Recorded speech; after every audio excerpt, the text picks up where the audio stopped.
为了克里米亚大桥，俄罗斯想打核战争。纽约播放核战争避难视频，是不是也想赌一把大的？各位网友，大家好，我是刘小飞。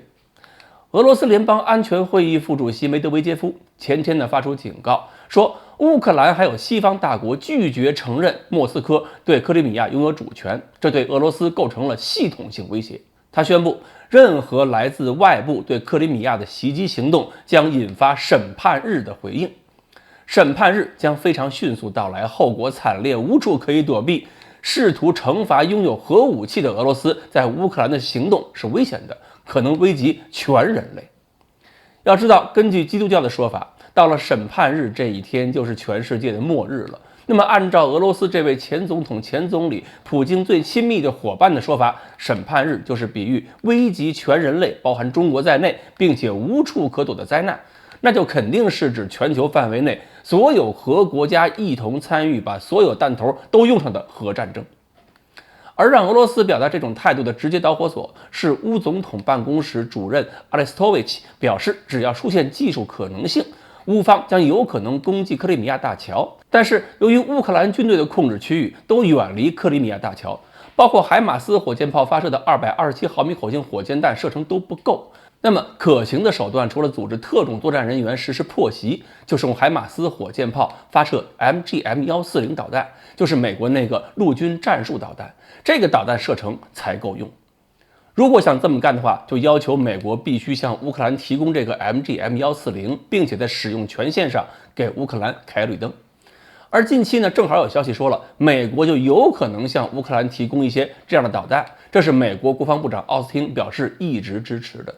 另外，美国政府要求乌军不得使用海马斯打击俄罗斯领土，但是毕竟绝大多数国家不承认克里米亚是俄罗斯领土，所以用海马斯打击克里米亚的话，美国也不会反对。然后就引出了梅德韦杰夫这段强硬的表示。对于俄罗斯的警告，美国国防部长奥斯汀做出了强硬的回应，他表示不信俄罗斯真敢干，而且美国已经做好了准备。奥斯汀认为，外界传说的俄罗斯动用核武器的可能性完全是无稽之谈。俄罗斯核力量的战备状态处于美国的24小时警戒监控之中，所以美国认为这种威胁有等于无，到时候俄罗斯不会真的发起核战争，只会找一个借口掩饰他们的失败。所以双方的态度都挺横。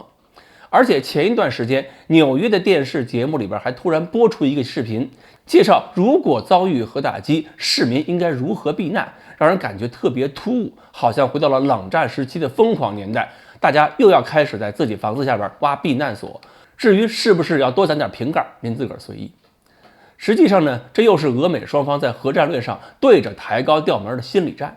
俄罗斯的意思就是再次降低核门槛，重新提出核捆绑战略。光脚的不怕穿鞋的吗？谁敢惹我不高兴，我就拉着全人类一起拉响光荣弹，一起自爆，谁都别想接着过日子。而美国态度就是，我不信你俄罗斯为一个大桥真敢这么赌，不信俄罗斯为了克里米亚就敢把整个俄罗斯都毁掉。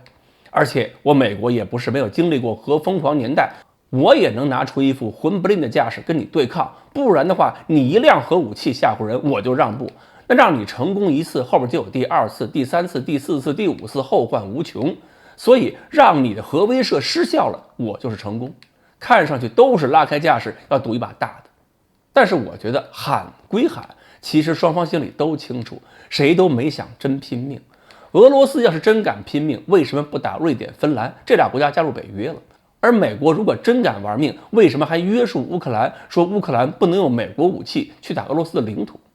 所以双方要的就是声势，要的是各自国民要看着顺心，而且互相都看透了，这出戏演的也就变得没意思了。